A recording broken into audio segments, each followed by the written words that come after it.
Pemirsa, kita ke informasi lainnya. Menyambut bulan suci Ramadan, ratusan orang di Medan melaksanakan pawai obor keliling di tengah kota. Sebagai bentuk menjaga tradisi, masyarakat menyalakan obor dan diarak dengan riang gembira.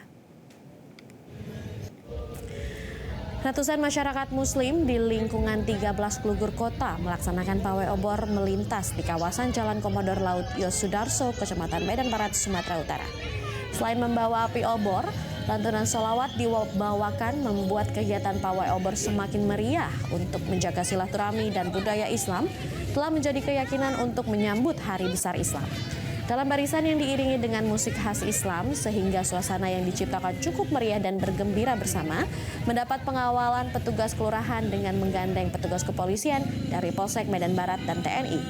Meski berada di tengah kota, namun warga tetap menjaga tradisi pawai obor yang juga mempunyai arti sosial yang cukup kuat.